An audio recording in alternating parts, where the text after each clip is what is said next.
Okay, our next presenter is Lisa Montefiore. All right, from North Carolina State University. Welcome.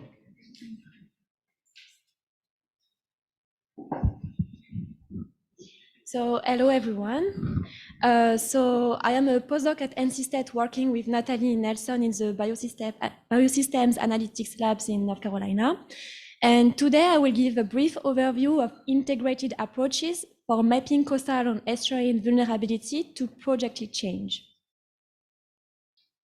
So estuaries are economically vital areas for the US. They are considered as the nurseries of the seas. They provide valuable assets to national and local economies. So also estuaries represent only 4% of the continental landmass in the United States. They provide multiple benefits. For example, 40% of the US population lives along the estuaries and in the coastal counties. They are the center of transportation and international commerce, and they provide coastal resilience benefits and opportunities for mitigating the impact of climate change. So, for example, in the Pamlico Sound, the natural infrastructure value was estimated ranging from $35 to $153 million, and the blue carbon value was estimating ranging from $63 to $267 million. However, estuaries face local and global change threats.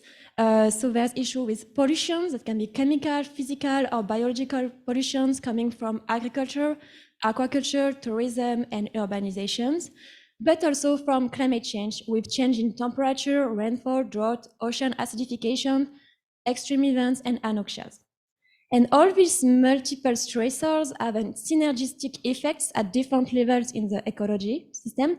So they can impact the metabolism, physiology, the level, the individual level, population, community, and all the ecosystem functions, which affect the ecology, the economies, and the communities. And coastal and highland communities are particularly vulnerable to the impact of climate change and the pollution due to their direct reliance on the goods and the services provided by estuarine ecosystems. So a significant amount of attention has been paid to climate change impact on coastal communities. For example, a lot of studies have looked at sea level rise.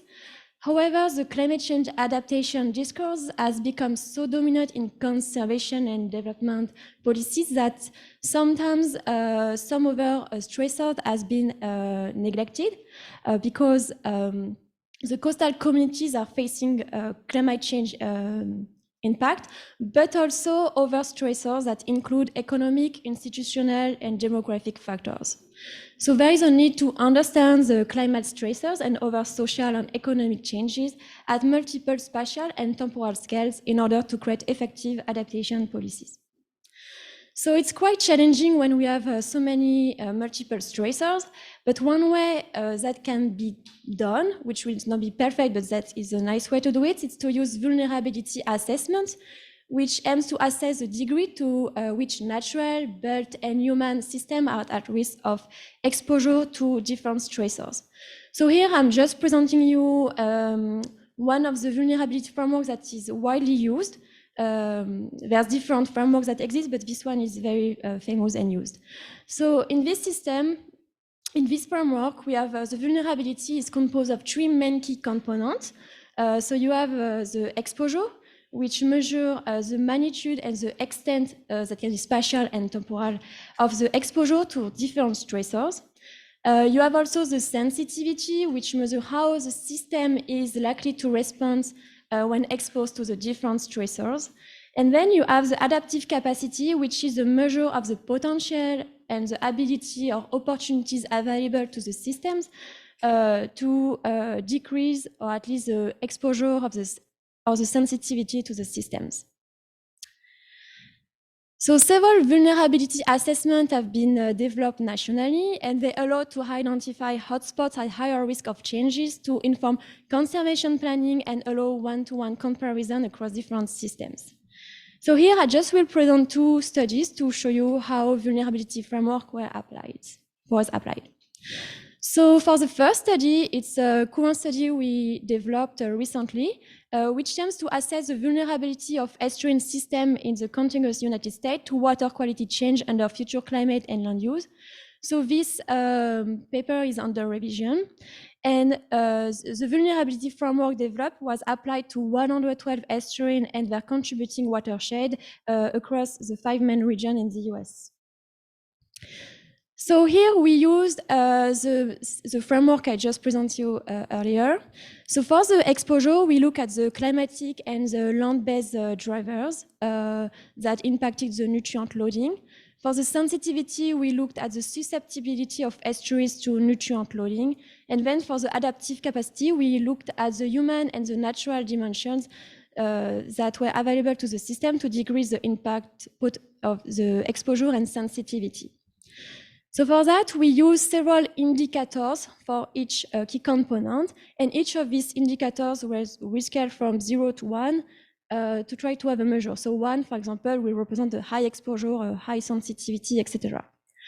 So for the exposure, we use a simple water quality model to assess the total nitrogen and the total phosphorus loading change between the future and an historical period. We also look at the presence of upwelling currents at some places. For the sensitivity, we look at the degree of eutrophications presently, because estuarines that already present eutrophic symptoms might be more sensitive to an addition of nutrients. We also look at the physical susceptibility to nutrient loading.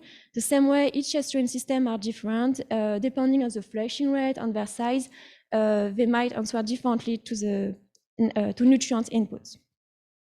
For the adaptive capacity, we look at the human and the natural adaptive capacity. We differentiate both of them. So for the human adaptive capacity, we look at the local access to scientific knowledge, which is assumed to facilitate the understanding of the system behavior and the traits that underpin the assessment, development, and implementation of policies and technologies intended to limit the adverse effect of climate and land use change on the estuaries. So, for example, if an estuarine watershed had a high access to scientific knowledge, we assume that the estuarine watershed had a higher capability to mitigate the effect of increased nutrient loads by having the resources needed and the knowledge to implement effective management actions. In the same way, we did the same with the legislative and governmental actions. And then also the adaptive capacity was looked with the natural aspect, notably by looking at the wetland density, because wetlands act as a distributed sinks of nitrogen and phosphorus across the landscape, and therefore they can prevent further nutrients to loading of downstream receiving waters. So this is the result. So here we created different map for the exposure, sensitivity, and the adaptive capacity. Here I just show you one scenario based on the projected land use and climate scenario used in the model. So here for total nitrogen and total phosphorus. So overall, across the United States, we have an increase in nutrients expected due to the land use and climate change. Except in Texas, where we can see some decrease due to mainly less precipitation expected.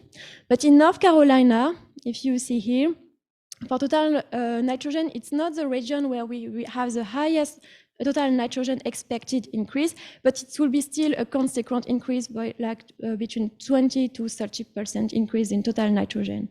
For total phosphorus, we also have a higher increase. Overall, most of the estuarine system were quite sensitive to nutrient loading. For the human adaptive capacity, North Carolina has quite a high access to the local access to the knowledge, which explains why the human adaptive capacity is higher than other places in the United States. And North Carolina is also one of the states with the highest density of wetlands in the United States. So now I just will present you the second study, which was conducted by Ekstrom and Hall in 2015. The study is published in Nature Climate Change, and they aim to assess the vulnerability and adaptation of US shellfish fisheries to ocean acidification. So then again, they use the same type of framework where they have the exposure, where they look at the drivers and the amplifiers of ocean acidifications. They look at the bioregion scale. And then they look at the sensitivity, where they look at the people's dependency on organisms expected to be affected by ocean acidification. And they look at the adaptive capacity, which represents the capacity of fishing communities to deal with the impact of ocean acidifications. They look the sensitivity and the adaptive capacity at the counties cluster, and you can see it's quite different from the previous study, where they really look at the vulnerability, the social aspect, how the ocean acidification can impact the coastal communities there. And actually, they then aggregated the sensitivity and adaptive capacity to get the social vulnerability. So they also use, as the previous study, several indicators for the exposure, sensitivity, and adaptive capacity with different ranking. So for example, they look at the projected years that surface water will reach 1.5 aragonic saturation states, which kind of measure when the organisms are stressed and the shell can start to dissolve. So this was the threshold 1.5 that were fronts where we can have negative effects. They also look at the degree of upwelling currents that can also decrease the aragonic saturation state. For the sensitivity, they look at the number of licenses as proxy for jobs and different indicators. For the adaptive capacity, they look at different indicators, and they were also grouped into different categories. So for example, they have access to scientific knowledge, the employment alternative, and political actions. So this is the results the team obtained. So you can see, compared to the previous study, they were able to map all the results on the same map. So you can see that the South Pacific region is expected to have marine ecosystem exposure that is currently hit for some region or that will be soon reached. But in North Carolina, the marine exposure to ocean acidification is expected after 2099. However, we can see that the social vulnerability is very highest for these counties compared to the South Pacific. So the goal of this vulnerability was to know what is the existing vulnerability that we can improve, decrease the social vulnerability in this country to decrease the future vulnerability to ocean acidification in the future. So to conclude, there are several limitations on vulnerability assessments. So it's a nice tool, but there are still some limitations, notably with the process of aggregating components and individual indicators into an overall score. So I didn't detail the scoring system, but most of them use a scoring system, like for example, low to height or from 0 to 1, etc. There's also the selection of factors to be considered that are often limited by data availability. And notably, when we work with projected data, there's uncertainties which can propagate into the vulnerability assessment. So it's quite sometimes challenging to have a bit overview.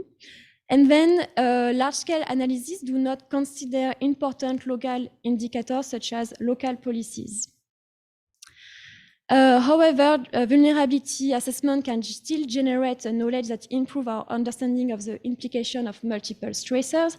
They can help to anticipate where the impact may be and setting priorities for regional assessments.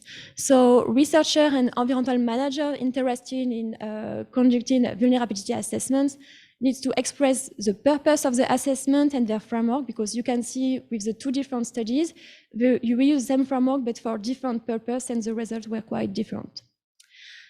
So thank you for your attention, and if you have any questions.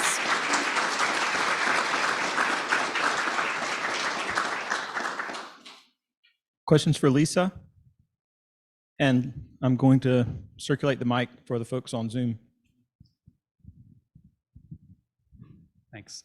Reed Corbett with East Carolina University. I'm curious, the density of R1, R2 scientists as you've presented it here, if that's been used previously. I mean, it was only a decade ago in our area where we outlawed sea level rise. And so I'm curious about the connection of R1, R2 density to the idea of this sort of capacity. Oh yeah, so we look at the number. So yes, that's a fact with, it was just a measure to see how many faculties were studying a system, because more we have faculties studying a system and we might have more publications. So of course, yes, it's not a perfect indicator, but we just took it as a measure. So normally this number was per state, and we try to make weighted average per watershed. So it's not a perfect indicator. That's why we also use the peer-reviewed research articles to try to see, but it was to have an overview of what was going on. Yeah.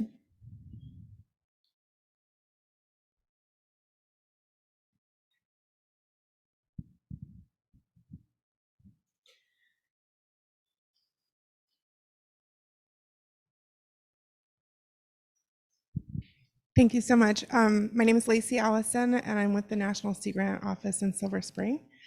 So my question is about the first case study under the natural adaptive capacity, wetland density was used. So if I was, at that moment, I started thinking about what we were talking about earlier with Brian about the nature-based solutions and stuff like that. So if someone were to drill down and use this framework at a more local level, would they want to use more indicators on the natural adaptive capacity, like ratio of impervious surfaces or other nature-based solutions to kind of balance out? Because I feel like not every place is going to have a lot of wetlands, but they might have other things. Yeah, in exactly. place. That's why it's one of the limitations of the national scales. But at the local scale, we could include more local aspects that can help to improve the what's going on there. So definitely, yes, it would be a great thing there. Okay, thank you.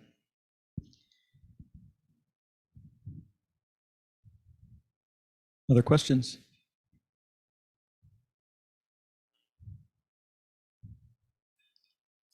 All right, let's give Lisa another round of applause. Thank you.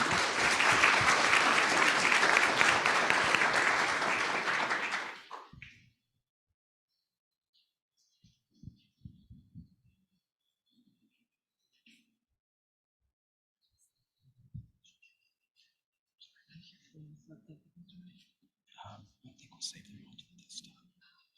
See which one is it? There you are. Yeah. Oh, well. Try to get a few Q&A in there, but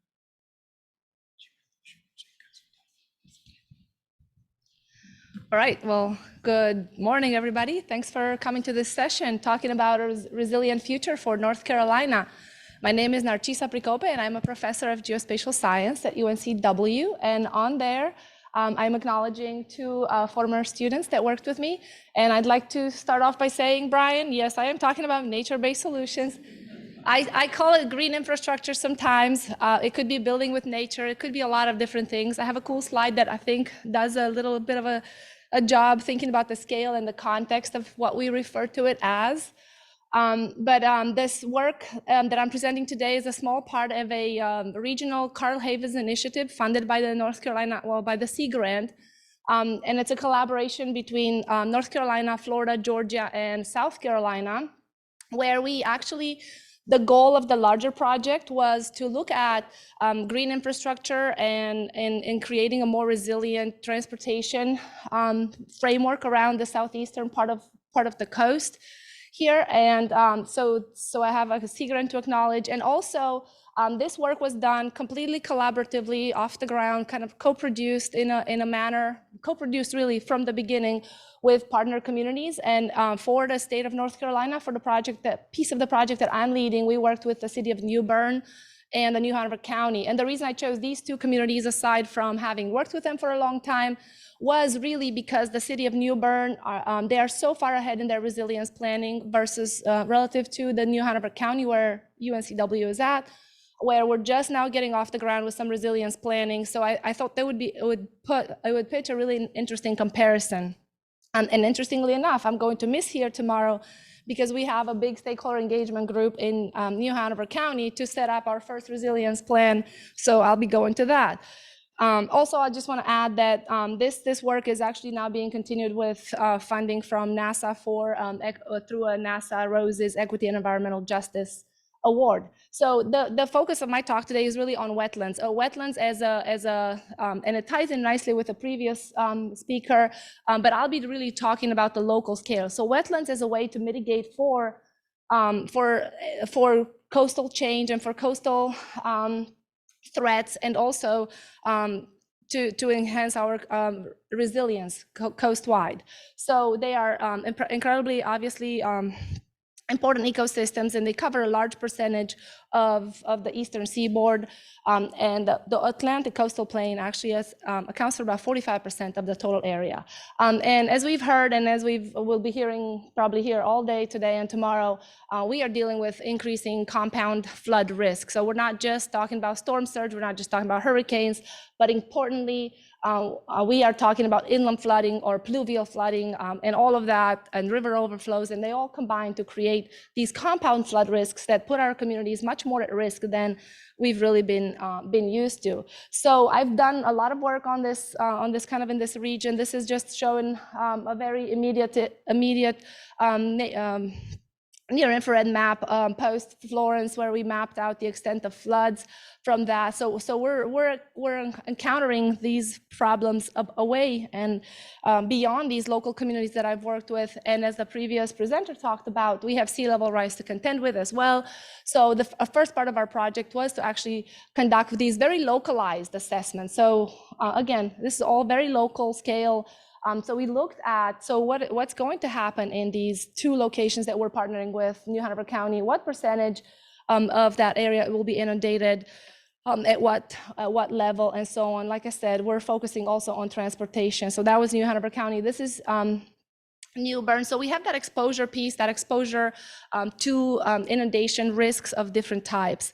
So one of the approaches that we took in this project to looking at how can we create something that can be used from Florida to North Carolina at the local scale, at the community scale, to help communities understand how their areas of vulnerability, their areas of exposure risk, and how they actually can sort of explore their hazards, assess where and what assets and what portions and what communities, what socio-demographic groups are most vulnerable, and how can they then use that information to look into various options and prioritize ways that they can respond and adapt and be more resilient, and then therefore take action. So what we see on the right-hand side there is actually from the U.S. Climate Resilience Toolkit, but I like to use it because it has the adaptive management framework built into it. So that's typically how we tend to think about, right? Communities experiencing a threat, then assessing, prioritizing, learning, hopefully learning, and then taking action. And of course, we've heard before, vulnerability assessments can be conducted at a variety of different scales, and they are important. They can be important for a lot of different reasons. And we run them for different reasons. In the context of flood mitigation, we really need to be able to be more proactive, right? So we can't be responsive at all times. And the question is really, how do we become more proactive? How do we figure out where do we flood the most? What is that impacting? How can we actually have these localized solutions that are not so localized, that could actually be learned from in other communities that may not have the capacity to run these assessments or to do a very fine grain assessment of their vulnerability and still learn and be able to implement solutions that allows them to decrease their risk. So we focused in, wait, what's happening? Oh, I actually was skipping some slides because I thought, so I meant to skip that slide. We've heard a little bit about nature-based solutions. I'm calling them nature-based solutions because that's what it is here. But how they pan out, I don't think there's, I think we can do a lot to educate communities, and this is the point, right? We work at the local scale, we work with the communities. This was done with the communities together with their data, with their input over multiple iterations, and I think they understand what they are. And it is part of our agenda to educate community partners and people who live in our communities. So depending on what we're talking about and depending on the scale and depending on the context, these nature-based solutions can take a lot of different forms, right? So we can talk about the kinds of stuff that folks at NC State do, where they look at large agricultural fields as potential stormwater mitigating projects, right? But we can also think about smaller wetland restorations or bioswales, rain gardens, and green roofs. And altogether, green infrastructure or nature-based solutions actually benefit people and the planet together. And the bottom line, the triple bottom line, because ultimately we can't ignore that, right? So flooding has effects on the bottom line of businesses, of local businesses. And so by implementing one of these types of approaches, we can actually make life better for everybody. So I'll just do a quick overview of what we did. So I'm talking again in that sort of adaptive management wheel there, where we want to identify risks in different ways. We identify risks based on past events. We can identify risks to sea level rise. We can identify risks in a modeled form, right? So we can run physical model and say, this is where we expect this much flooding. So lots of different ways to identify risk. And then what I'll just show is a little bit of a wetland, a vulnerability assessment focused only on wetlands. So with the idea that can we use wetlands to essentially mitigate for flooding and also keep these ecosystems essentially protected in a way, and then that can help us figure out locations for decent nature-based solution implementation. So so we focused on smaller subwatersheds within the two partner communities I mentioned earlier.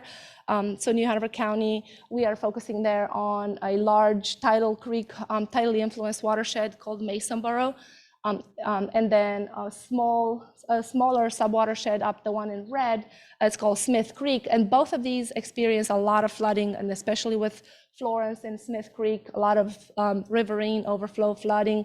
And then in the Newbern on the right, we looked at the Trent Basin and the Neuse, the subwatershed, HUC 12 of the Neuse River Basin.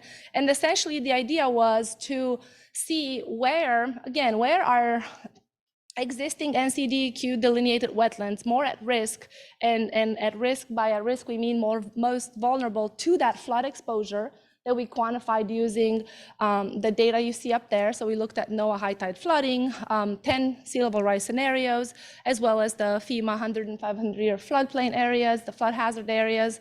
So that was kind of a simple way to get at an exposure component. And then on the right, you see a measure of sensitivity. Again, earlier you heard a talk about sensitivity more of a social construct, and that's normally how we look at it. We do socioeconomic, social sensitivity, social vulnerability. They're kind of equated sometimes. But in this case, we actually wanted to take advantage of freely available Earth observation data and calculate some simple metrics that give us a little bit of information about the status or the condition of those wetlands. And the idea being that if those wetlands are deemed with a time series of 12 years that we used here, if they're showing a decline in that condition, then we can actually make an assumption that they could be potentially more sensitive to further inundation, to further sea level rise, again, depending on the kind of wetland, and we can deem that as vulnerable. So what's nice, and I'm not going to spend too much time going over these maps, but we have them I'm only showing one area here for the sake of time. But we can do this and we can quantify specifically, and we can zoom in and out. So these can be very granular. These are all run at 30-meter spatial pixel resolution or less. So we can kind of zoom in and out and figure out where we have these areas of really high exposure to flood risk, combining all of those different data sources that I showed you. So we can quantify that, and then we can kind of zoom in and overlay that and figure out, okay, that makes sense. There's Smith Creek running by the Wilmington airport. We know that floods. So again, this is just on average, if you take tidal flooding, a sea level rise, and the FEMA special flood hazard areas, where do we expect to see most of that flood exposure? And then we do the same. I'm going to skip over that because there's a lot of, so we did multiple of these remote sensing indices, and we can quantify essentially, again, we can sort of simplify it down to, is that wetland vegetation showing a trend through time that is increasing, meaning they're stable, or they're looking like they're not really sort of struggling to maintain that status of that wetland type that it is, or are they actually declining in their condition through time? And if we combine those two things together, we can actually get a granular assessment overall, just focused on wetlands. And you can see the tidal creeks going in, and then the more riverine, estuarine wetlands. And of course, we can break this down by wetland type, and so on and so forth. So then what we did after that, or at the same time, we did a lot of site visits and a lot of ground truthing of some of these locations, some of these areas that are showing up as really vulnerable. We know that they are vulnerable to flooding because we've been there, because they flood repeatedly, because some of these locations contain FEMA buyouts, places that are never going to be built again because they flooded so many times. And so we can kind of zoom in, and then in prioritizing and thinking about options, we can superimpose in green there, you see available government-owned parcels. The idea being that if we have these wetlands that are struggling just by nature of how they're showing up in a remote sensing analysis, and there's a whole different conversation we can have about that, so there's caveats there. But if we just did that, through time, and we find areas that are showing basically a decline in the condition of those wetland systems that are also getting repeatedly inundated, right?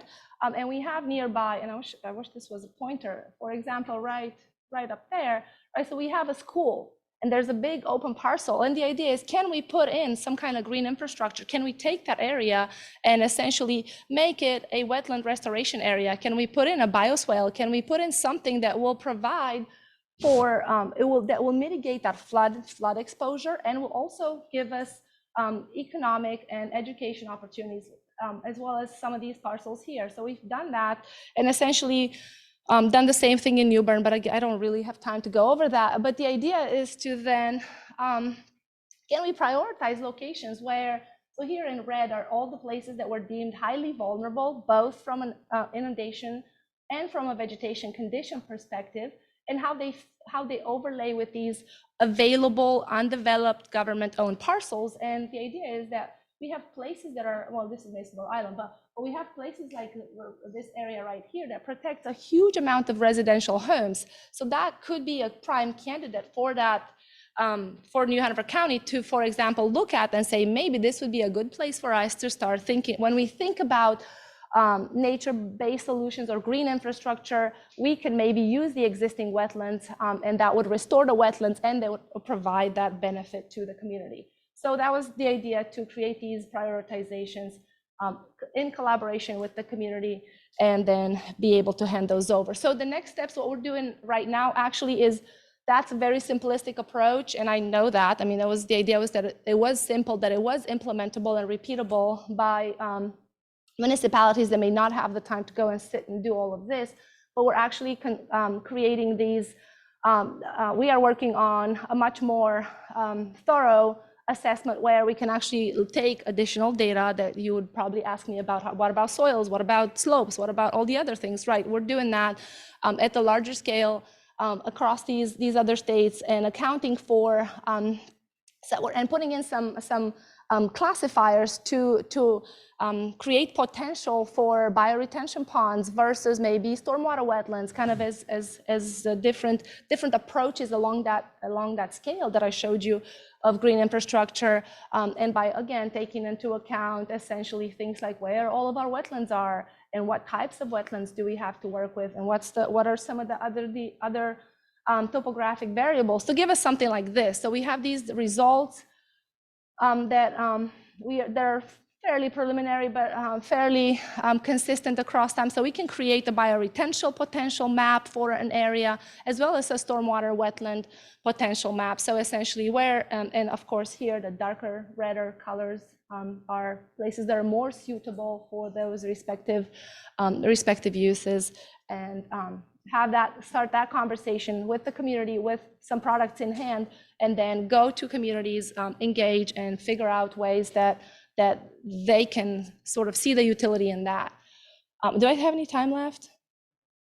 Oh, wow, geez, I burned through this, so I can take a chill pill.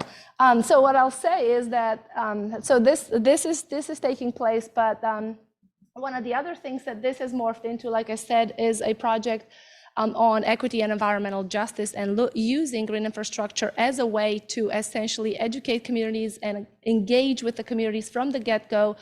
So a different project where we are creating these models that do a much better job accounting for those vegetation dynamics through time in a much more thorough way. That's ongoing. Using Google Earth Engine. So we can pull in Sentinel radar data, all the cool stuff to kind of fill in some of the gaps and some of the challenges that running these kinds of analysis with only Landsat type data would give us. And that's all I had. I'll open it up for questions.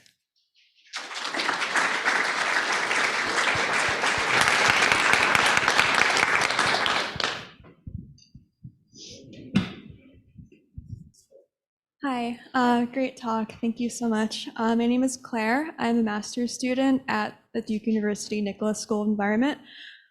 So when you were talking about the other data that you wanted to kind of iteratively incorporate into that overarching framework, is that strictly going to be like biophysical, or are you also going to incorporate more social data like the social vulnerability indices? Or do those questions about like the social aspects of this project only factor in once you do that, like a preliminary like biophysical analysis? That's a great question, and it actually is the work that I referenced has a component of biophysical. So we'll be creating a green infrastructure suitability index or something like that, and then actually looking at multiple years of census data to look at chronic areas of environmental injustice. So that's a big component of it, because we are noticing throughout some of these coastal communities that there's a lot of inequity in the way that parts of communities are experiencing these flood risks, especially, and the places that experience the most recurrent flood risk are oftentimes some of our poorer communities. So that is absolutely a huge component of it, yes. No, we're using, well, the EJ screen, we are aware of it. We are working with the Wilmington Metropolitan Planning Organization, which is partially funded by the DOT.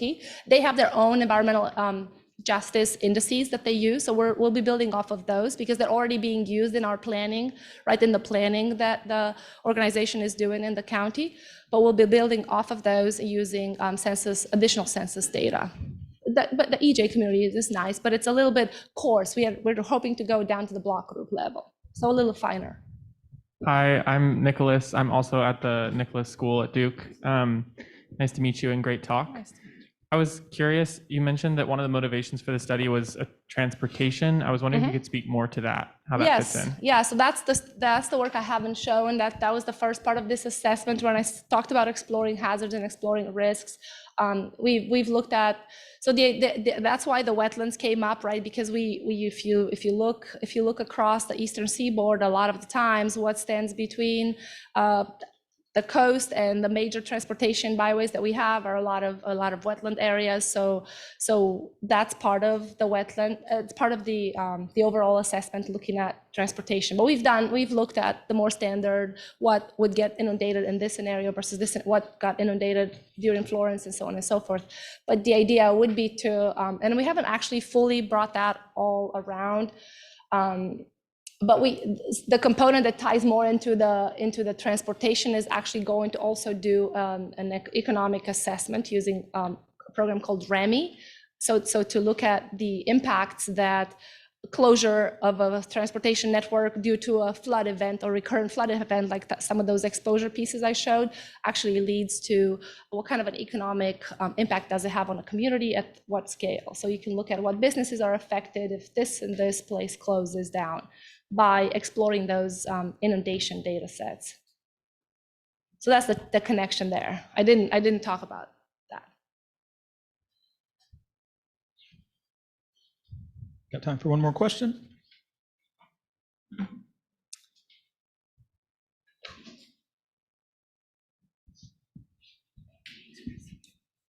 Hey, Narcisa, this is Kayla Coffrin with NCC Grant.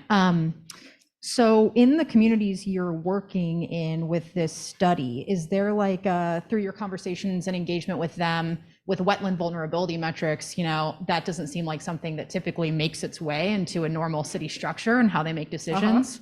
So how are you finding that you're kind of generating some momentum around actually using this and how it gets integrated over time? That's a great question. And in fact, this, as I said, this was pretty much, it was co-designed. I'm all about co-producing research, and this part of the project was something that came up because of the Byfield Canal, specifically up in Newbern. I'm sure folks that know about that.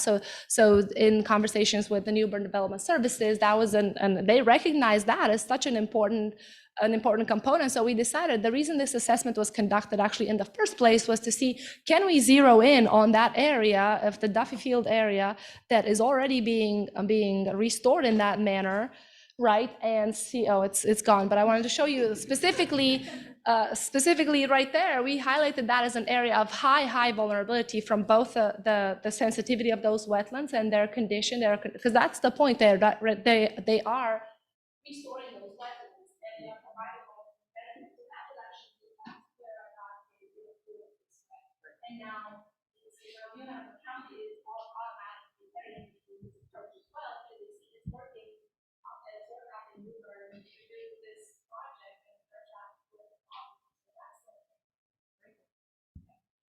Thank you very much.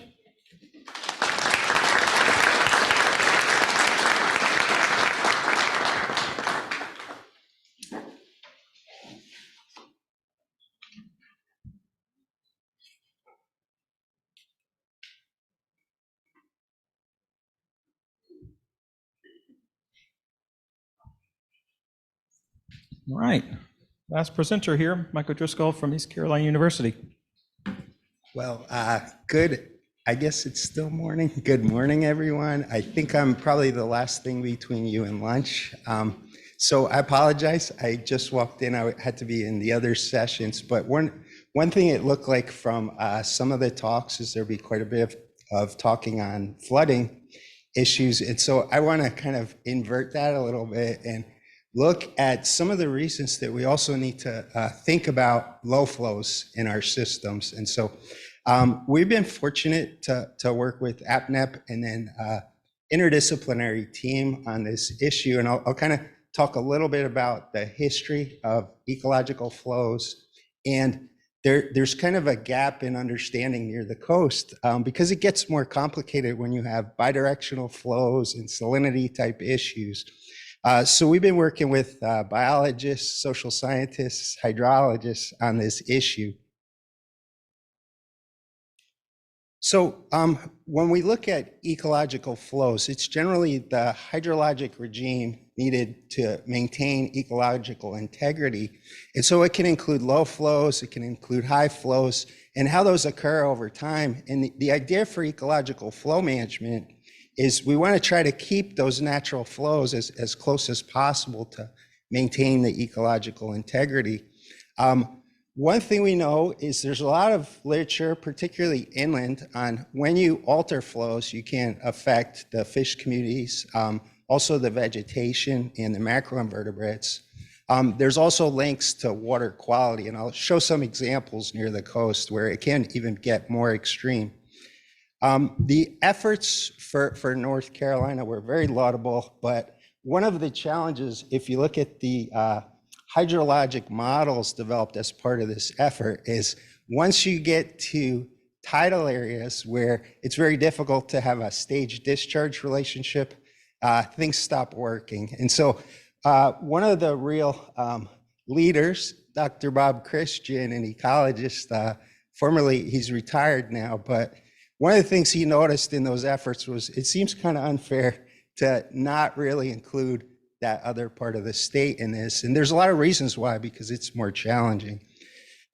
We're one of the few states that don't have in-stream flow regulations along the coast. And so when we look at some of our changes with water use, the low flows in particular can be impacted by water use. So we wanted to look at this. The other thing, a broader issue, is that it's challenging to figure out how much freshwater flow we need for healthy estuaries. And so there's a big open question. It really requires a lot of data modeling and understanding what variables you favor to keep that system healthy. And just if you've seen in the news lately, this kind of issue in the Mississippi, of course, Colorado River too, but it's getting closer to us where when we have really low flows in our coastal systems, we can really start to see impacts related to saltwater intrusion. So when you look at broader ecological flow guidance, a lot of times it's looking at a range of different types of flows, the low flows, the high flows, how these recur over time, why they're important to the fish communities in the system. We picked out a small aspect of this. We wanted to look at low flows because this is one that can be particularly affected by water management. So how much water we use, because during low flows, it's mostly groundwater that's feeding the system. And so groundwater use could really impact these flows. Effects can be related to habitat availability. So if you have high stream stage versus low stream stage, you start to lose some of that habitat. The other aspects are water temperature is really sensitive. So usually our low flows are in the summertime, and this is when the water can get the hottest. Water quality, so linkages with the salinity near the coast, linkages with dissolved oxygen, and then connections with the riparian wetlands. So when the stage varies, you also get that, you can cut off some of these connections if you have really low stages. And like we always say, I think it's important at this conference, things are different at the coast a lot of times. So this is the River Raft Festival down on the Trent River, and you can see wide diversity down in this part of the river. So one reason why this wasn't addressed in the earlier ecological flow efforts is that we have bidirectional flows. And so when you look at some of the flow information, and they don't have this for the whole period of record, but sometimes the water's moving inland, sometimes it's moving towards the coast. And so it gets complicated just to characterize the flow in these systems. Some of the newer work that's coming out now, people are starting to make stronger efforts on this. And this is a really good review paper looking at ecological flows in estuaries. A lot of the work's been done down in Australia, but we have some in the US that can help us. And I know I'm limited in time, so there's a lot of things that can happen when flows are lower in your coastal and estuarine systems related to nutrient loading, also sediment movement, transport. And then the one I'm going to focus in a little bit on today is some of the influences on salinity. In some of our riverine to estuarine transition zones, it's really variable and it's really related to low flows. The other aspect too, when you look at low DO conditions and algal blooms, is when you have those low flows and the residence time gets a lot longer, they tend to be worse.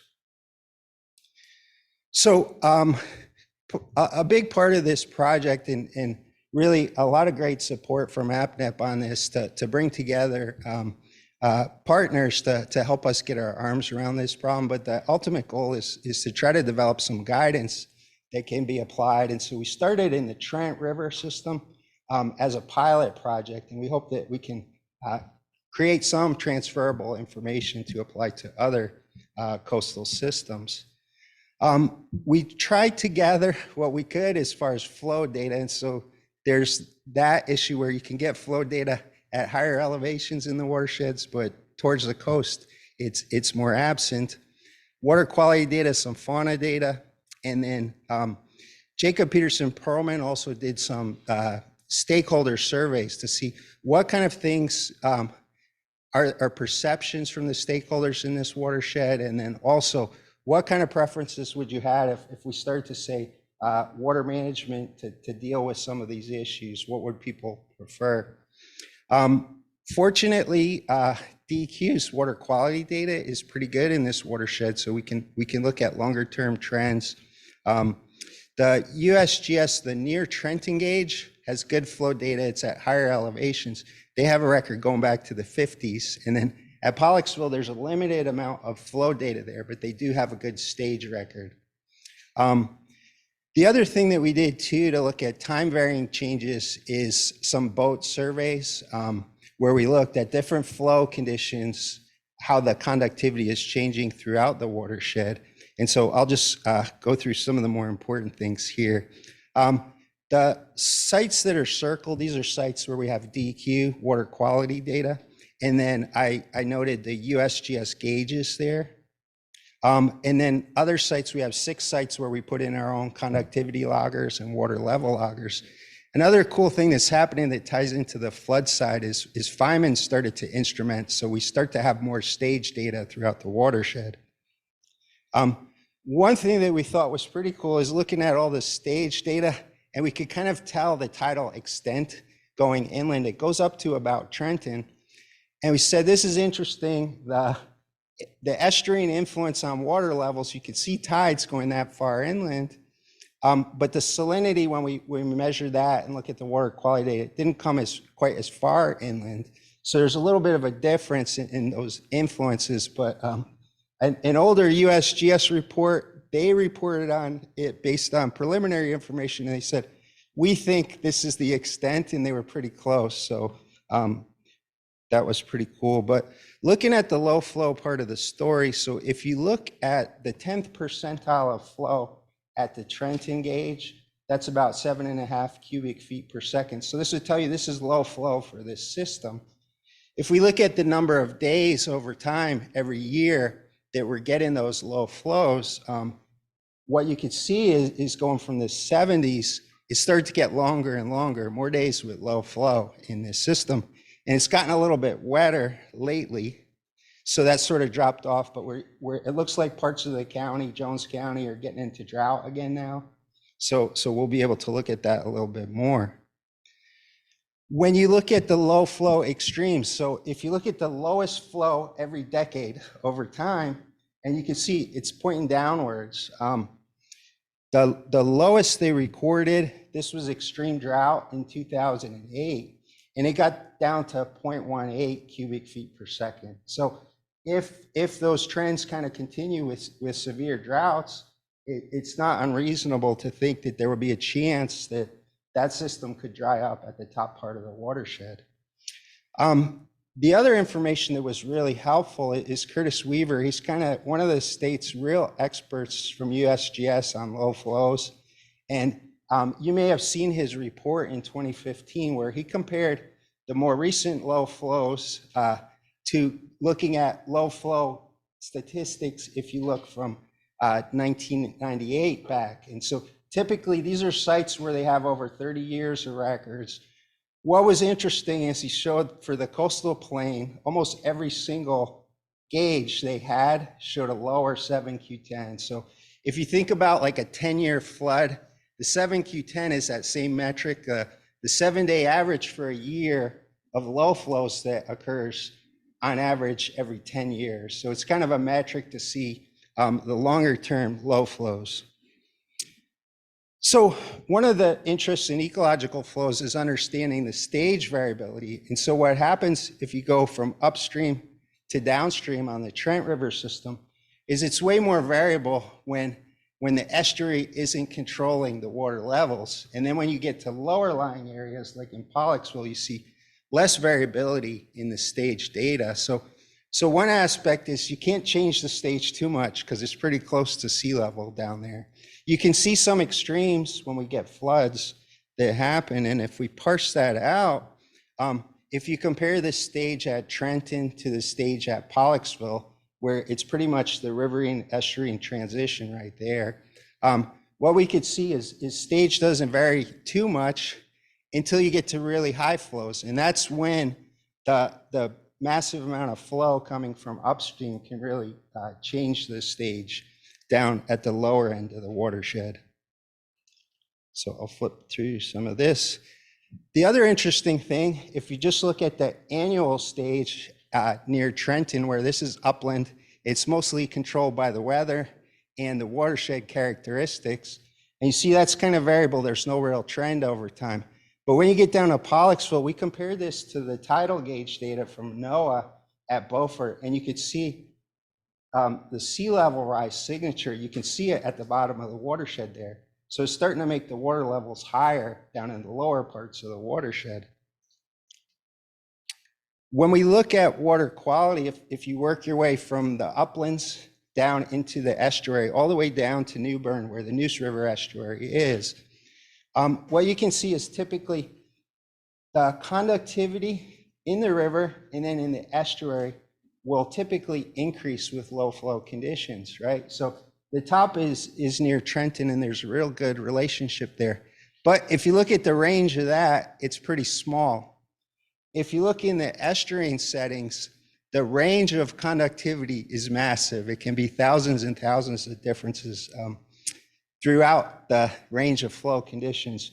What was interesting is if you say low flow is going to influence saltwater intrusion, it can, but there's sometimes down at Pollocksville where you have really low flow and the water is still really fresh. And part of what it looks like is the Neuse River estuary, how salty that is can have an influence, right? And so if you have low flows and the Neuse is very salty, then some of that salt water can come back inland. And so what we notice, similar patterns for the low DO, temperature, chlorophyll A too, where during low flow, it seems to be the times when that water quality impairment is a little bit more likely. When you look at their records over time, so this is at Pollocksville, and typically the specific conductivity is around 200 or 300. And so you can see these incursions of salt water, they tended to happen when the flows were low, usually when it's under 50 cubic feet per second. The other thing that we noticed, so with our loggers, there was drought there in last November and December, right? And so if you look at the flow at Trenton, it's pretty low flow conditions, and we could see these spikes in conductivity at Pollocksville. So they're labeled conductivity there. What was interesting is the spikes are happening when there's no change in flow at all upstream, really. But what we could see is the wind direction was pointing to the east generally, or to the west, sorry. And when we see spikes in our stage there, it would indicate that the wind can push some of the salt water inland. The interesting thing is if you're monitoring monthly, right, you might miss it because they can last a week, they can last days sometimes, these incursions. And then when we looked at some of the boat surveys, we could see, so Dr. Christian and Rebecca Ash really looked at some of the thresholds where salinity can affect trees and also fish. And so one of the thresholds they talk about is about 2 parts per thousand of salinity. And what we could see, if you look at the March and November dates there, it kind of moved in a little bit, but then in June, when it was really low flow, we could see it moved much farther upstream. So I'll go quick through this, and I would guide you to, Bob Christian pulled together a lot of this information, trying to understand what levels of salinity might impact these systems. And so a lot of times around 2 can be a threshold. For trees, it seems like their age can be a real factor, where some of the saplings might be more sensitive than an older tree. So that's one thing we're going to look at. And then Rebecca started to look at the fish, and the fish story is pretty complicated because there could be invasive species and things like that. But that's another area we're going to look at. So Jacob did some surveys, and generally people were more concerned about flooding issues, right, than the drought type issues. When they were asked what their preferences would be to deal with and manage drought-related issues, they preferred preventative measures. So they were able to get about 77 respondents. But overall, the main point, I think, one thing is that for some traditional inland ecological flow work, where stage variability is really important, and then when you get down into these coastal areas, the stage change might not be as much compared to what happens inland, but the freshwater pushing salt water out and that intrusion is a factor that we think we need to include when we talk about ecological flows, because you can really change that environment quickly with saltwater intrusion. In general, just understanding how much flow we need for our estuaries is not very well understood, and it really requires more data. And we typically don't have as much in the estuarine systems compared to inland. The other thing is thinking about what acceptable states to prioritize and what stakeholders think, because you could kind of manage for different things and sometimes they conflict. And then lastly, when you look at this, we can show evidence that what's happening in the Neuse really influences what's happening in the Trent. And so it really requires watershed scale management when you think about these issues. When you look at the Jones County part of the Trent watershed, it's pretty rural. There are some water uses, it's predominantly groundwater, so that can affect the low flows. But if you look at all the water uses in the Neuse as you work your way downstream, then those can really have an impact on the Neuse salinities, and that will affect the Trent. So looking at this broadly, we think is helpful.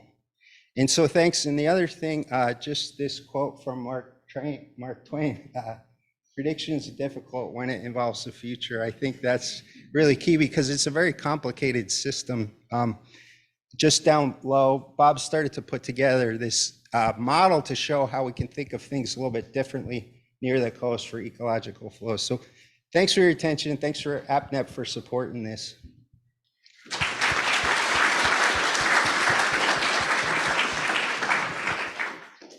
Got time for a question? Yep.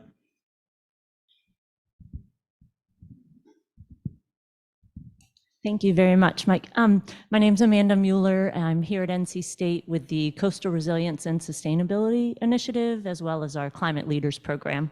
And you started to just touch on it right at the very end, but I'm curious, you mentioned, of course, the low flow systems really are driven at that point by groundwater. So I'm curious if you've looked at any groundwater tables and any of that data, either current or historical, on how that may be influencing those systems.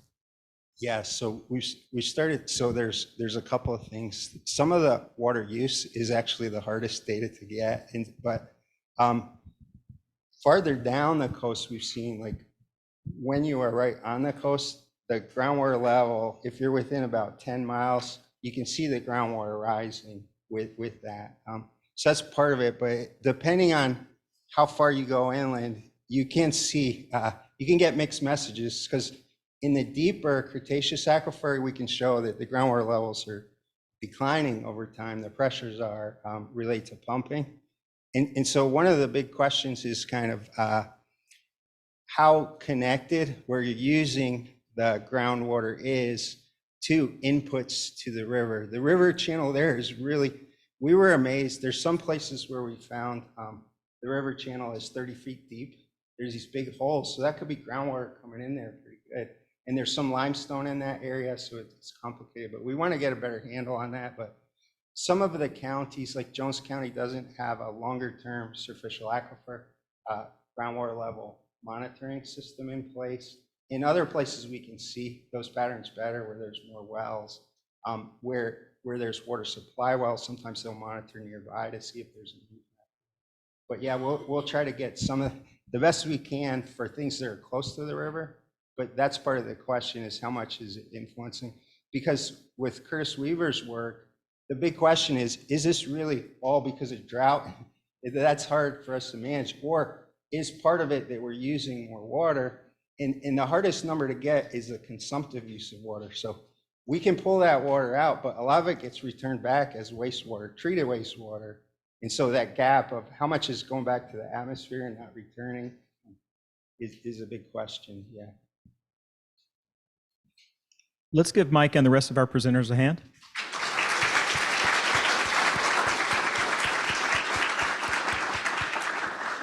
Okay, so it's 12 o'clock. We've got a 90-minute lunch back in the main room where we came from, and then we'll start concurrent sessions again at 1:30.